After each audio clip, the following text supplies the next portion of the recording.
आप सभी का स्वागत है एवी टाइल्स एंड सैनिटरी कोल्लम के एक और नए एपिसोड में।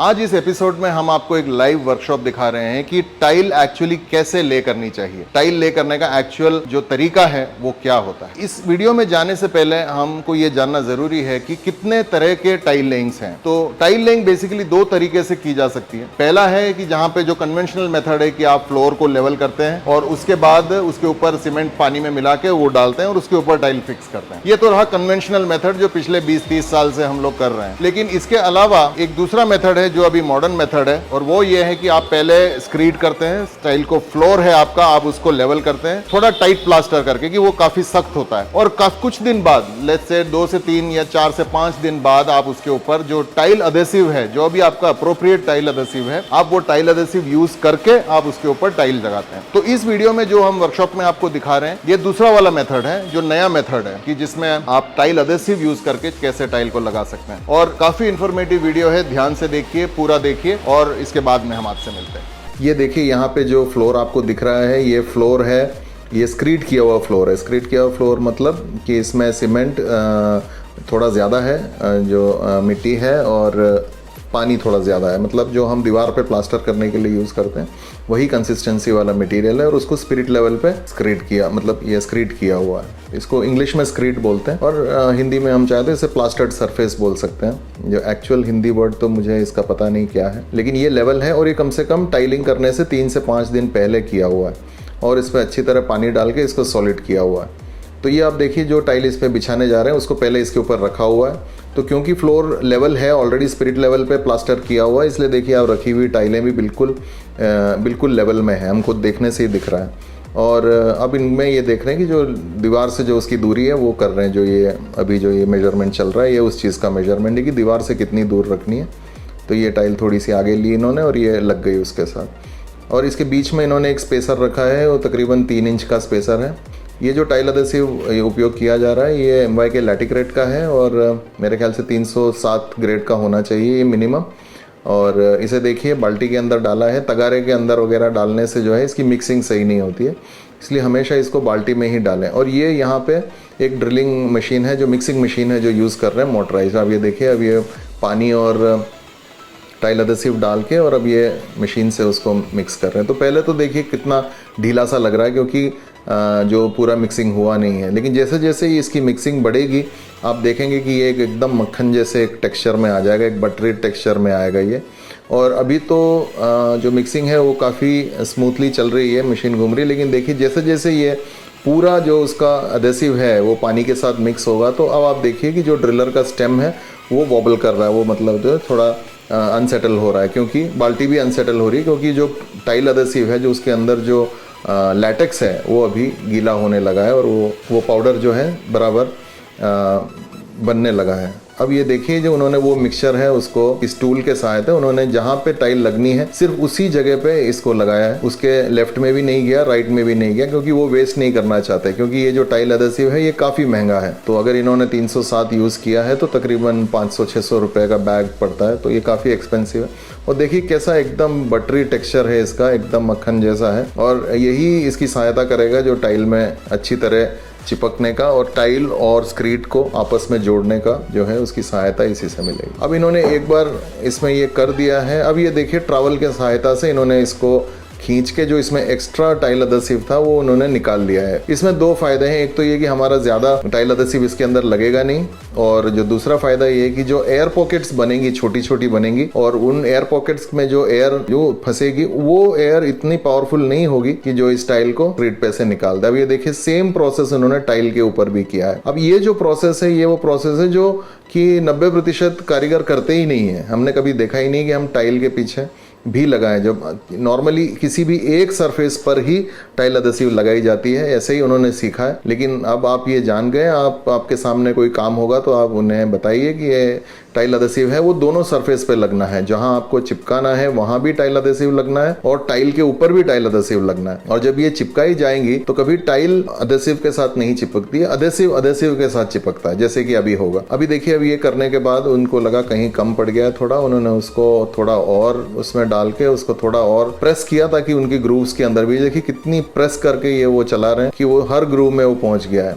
अब जैसे स्क्रीड पे किया था वैसे ही टाइल के ऊपर से भी जो एक्सेस टाइल अधेसिव है उन्होंने निकाल लिया है। इससे भी वही फायदा जो पहले हुआ था कि जो एयर पॉकेट्स इतनी छोटी बनेंगी कि वो कभी इस टाइल को स्क्रीड पे से गर्मी में निकाल नहीं पाएंगे। और ये देखिए, दूसरा जो इसका उपयोग है वो ये है कि ज़्यादा हमको जितना चाहिए उससे ज़्यादा कंजम्पशन नहीं होगा इसके अंदर। अभी आप देखेंगे कि जो नेक्स्ट ऑप्शन है उसमें यही इस टाइल को उठा के उस टाइल अधेसिव के ऊपर रखा जाएगा और आप देखेंगे कि अधेसिव जो है वो अधेसिव के साथ चिपकेगा, न कि अधेसिव एक सरफेस के साथ चिपकेगा, क्योंकि सरफेस पर तो हम ऑलरेडी अधेसिव लगा चुके हैं। तो अब देखिए, उन्होंने वो स्पेसर रखा हुआ है लेफ्ट साइड में 3 इंची है शायद।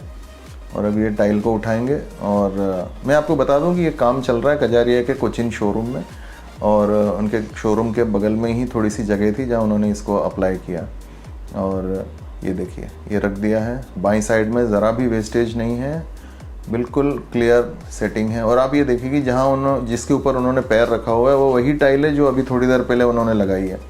लेकिन क्योंकि फ्लोर ऑलरेडी फिक्स है, स्क्रीड किया हुआ है और वो स्ट्रॉन्ग है, लेवल में है, और जो नीचे जो टाइल अधेसिव है वो भी मिनिमम क्वांटिटी है, तो वो जितनी कंप्रेस होनी चाहिए उतनी कंप्रेस वो हो चुकी है, उससे ज़्यादा कंप्रेशन उसका होना नहीं है। तो इसीलिए वो उसमें वो डाल सकते हैं, ये उसके ऊपर ये पैर रख सकते हैं ताकि उनको पता है कि ये और दबेगी नहीं।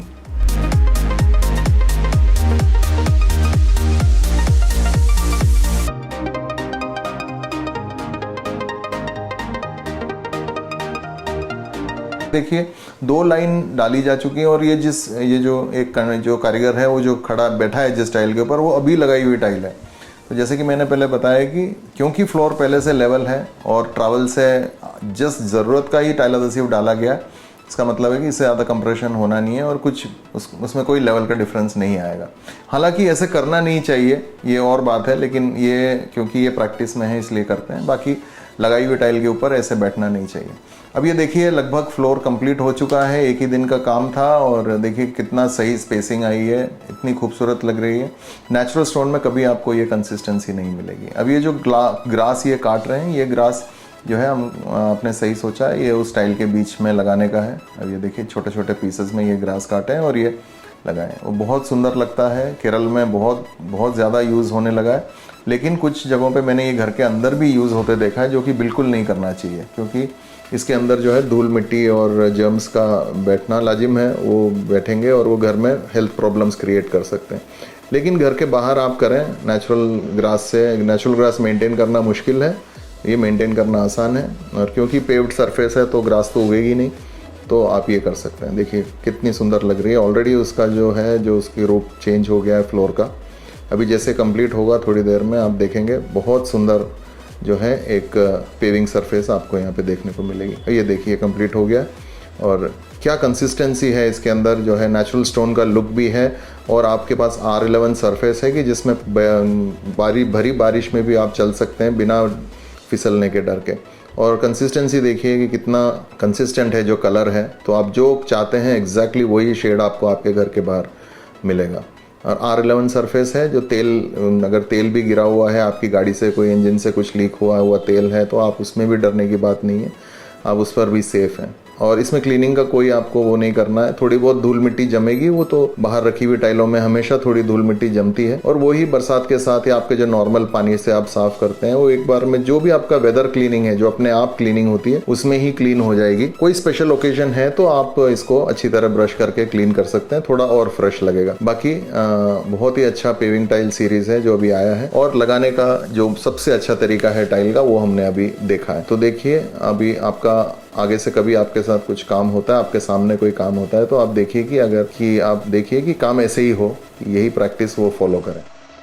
तो आपने वीडियो देखा और जरूर आपको पसंद आया होगा। ये वीडियो कहीं और नहीं शूट किया गया है, केरल में जो कोचिन में कजारिया का ऑफिस है, उस ऑफिस के बाहर ही एक एरिया में ड्यूराटेक एक्सटोन टाइल्स लगा के, जो एक्सटीरियर टाइल्स की जो एक्सटीरियर टाइल्स हैं, जिसकी वीडियोस पिछले काफी दिनों से हमारे चैनल में आ रही हैं और जिसका जो लॉन्च है वो भी हमने कवर किया था पिछले वीडियो में। तो ये उसी की एप्लीकेशन है। तो अब अगली बार जब आपके सामने कोई टाइल लेइंग चल रही होगी, या आपके घर पे या आपके किसी परिचित के घर पे, तो आप अंदाजा लगा सकते हैं कि जो चल रहा है वो सही है या गलत है। तो लगे रहिए हमारे साथ, हमारे चैनल को सब्सक्राइब कीजिए। ऐसे और भी इंफॉर्मेटिव वीडियोस हिंदी में, इंग्लिश में आपके पास आते रहेंगे। और कमेंट डालना ना भूलिए, आपके कमेंट हमारे लिए जो है सबसे बड़ा रिवॉर्ड है। थैंक्स।